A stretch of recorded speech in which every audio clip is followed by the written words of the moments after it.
那么好的各位观众朋友们，欢迎来到机智祥的变形金刚玩具分享时间。今天给大家带来的这一款呢是变形金刚围城三部曲系列第二部地球崛起的低级别飞毛腿，也是在当时这条产品线涨价涨得非常厉害的低级玩具之一。众所周知，地球崛起这条线我们简称地出，它给我的直观观感就是突然间开始又突然间结束，然后就跳到王国了。甚至于我的印象里，他那个地出的玩具跟王国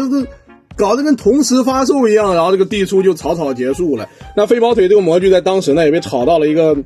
400到600块钱非常贵的这一个价格，哪怕是后续有套装什么的，也只不过是把它的售价往下打了打。前一段时间吧，也就是1年之内，官方再版了这一款地出的飞毛腿，也是顺利的把价格一拳给它干到了100块钱领券的话能干到100块钱以内，可以说是差不多到斩杀线了那总得买来凑角色嘛。那经典线记忆造型这一块的就没有飞毛腿嘛，总不能让大家去买那个经典 2.0 横炮改模那头臭狗屎吧，对不对？那既然没得选，那就今天好好讲一下这个东西的。开场白讲时间够长的一如既往大强老师的风格。包装盒方面，经典吸塑包装，质量特别好这个围城地出的包装我是一点都不担心的，所以我决定把它留下来保留好一点也没开窗这个是吧？你看这塑料膜，这吸塑包装也挺好看的。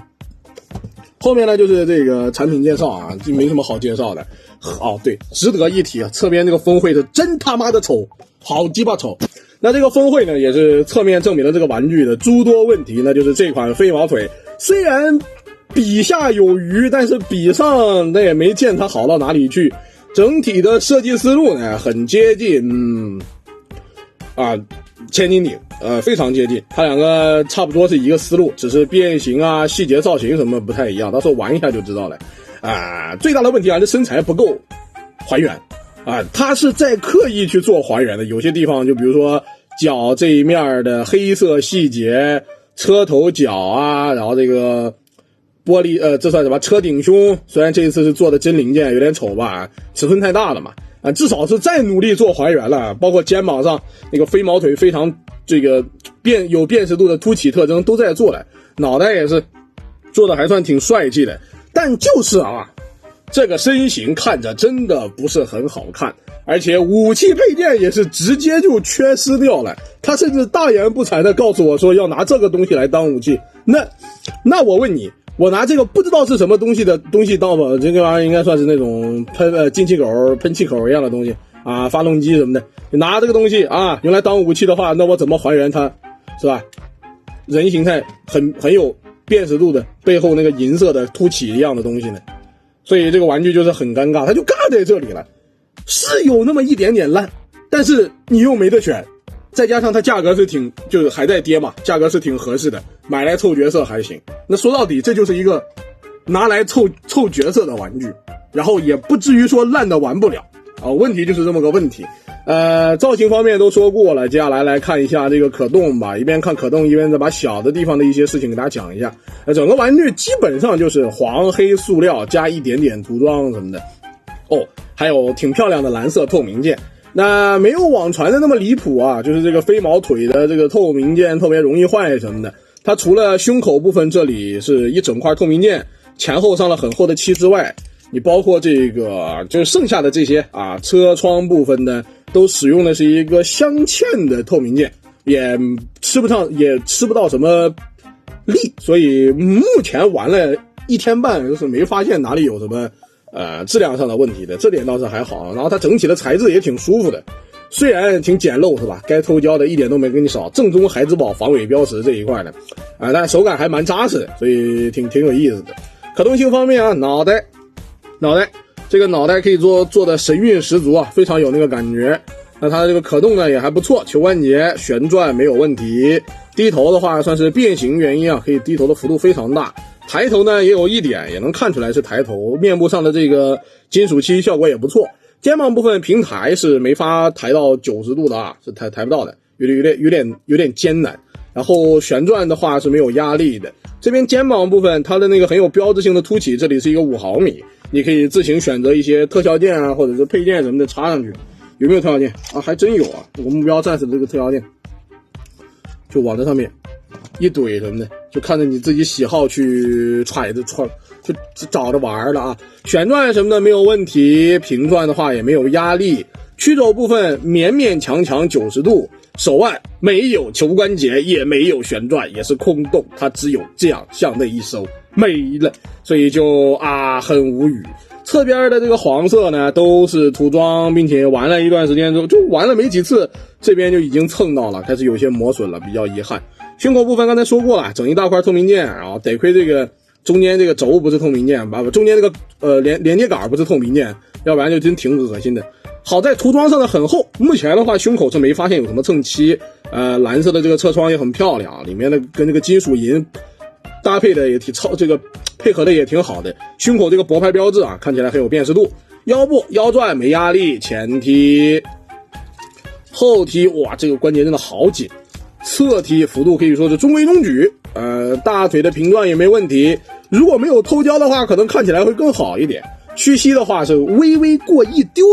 90度啊，这是它的屈膝。脚部的设计是挺有意思的，它是这么个玩意儿，这边是假的车头，这边是真的车头。他把这个车头用双动关节这么一折，就变成这个脚了。所以说这小玩意站立性是真挺不赖的，而且这个脚部的接地呢也还不错啊，这个脚尖有很灵活的这个可动，并且向内也有很大幅度的接地，玩起来还是很不错的啊，就可动这一块。虽然说都用的是铆钉轮吧，我检查一下看这样子用的也都是铆钉轮，但这个铆钉轮轮毂上的有涂装，造型有好好做，并且是向内的卡扣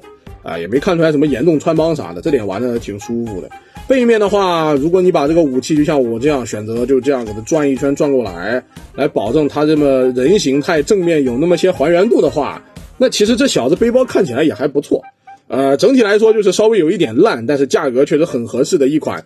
还算优秀啊，材质是真优秀的再版低级玩具，拿来凑角色是没什么毛病的。你今年现在飞毛腿，你要是没买那个5人套的话，那真的就是得重新考虑地猪这个了。来吧，视频的最后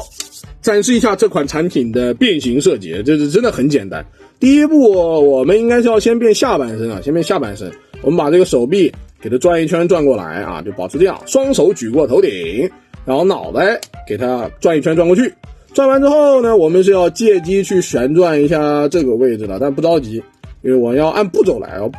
因为这个玩具如果不按步骤来的话，玩的是有点折磨的。那步骤很简单，我们要把腰先转一圈，让这个下半身的正面去跟人形的后背啊，车顶这一块的去做一个他们俩是在一个面的，然后我们按这个板子把它尽量的摁过来啊，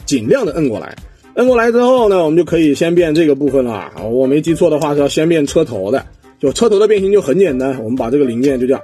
一扣一扣扣到这里，但不着急扣死啊，这边是有个卡扣的，把它掰开往这里面一折一扣，现在去转这个东西，它刚好给你留足了空间，你转的话是没有任何压力的，去把这个零件给它转到位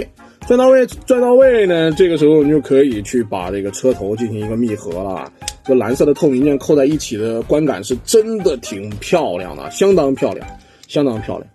来吧，把它各个地方都给它对准扣死，然后并且色差什么的看起来也没那么大，也没网上说的那么离谱。之后最后呢就很简单了，把这个手臂去往里收，然后另外一边是一样的，两个手臂把它往里收，然后这个发动机一样的东西把它转过来，这个手往里折，另外一边也是一样的，一折把这个面朝上，然后我们把它慢慢的往里扣，另外一边也是一样的，慢慢的往里扣，然后捏紧。那这款地出系列的低级别飞毛腿就算是变形完成了。作为跟横炮一模一样的那个载具，就还是兰博基尼。我操，坏了，我是傻逼，我快忘了这个逼养的车是不是兰博基尼了，应该是梁博基尼，那个康塔10呢，就那玩意儿，俩人的车是一样的，所以你可以在这个模具身上看到围城、地出、王国啊，管他呢，反正就是横炮的所有优缺点，那就是你说这车还原吧，是有那么点味道，但你说这车不还原吧，那是挺丑的，我感觉它好肥，侧边看着还行，这从顶上看总感觉哪里怪怪的，那算了，就这样吧。它的车门，人家车门还是有好好做细节刻画的，小车我只能说给个及格分吧，不丑也没多好看。然后这边也有一些5毫米什么的，你可以自己给它配点武器配件啊，那个装上去。那玩具就是这个样的。滚动性怎么样？非常糟糕，4个轮子完全不听使唤，在我这个桌子上根本滚不了。不过好在这个蓝色透明车窗加上里面这个金属银漆啊，配合出来的这个效果还是太棒了啊！这个窗户太漂亮了。那 OK 兄弟们，今天这一期地出系列的再版飞毛腿就介绍到这里了。如果你对这款产品感兴趣的话，目前它的价格是在不停往下跌的，你可以自己去各大平台啊，货比三家挑便宜的买，或者买个便宜二手也可以。只要是80块钱左右，我觉得还是值这个价的。毕竟是飞毛腿吧，那横炮出了这么多，那飞毛腿这模具可就是原色飞毛腿可就没几个。那行吧，兄弟们，今天这期视频就到这里了。喜欢的观众朋友们，点点赞，点点关注，咱们下期视频不见不散，拜拜。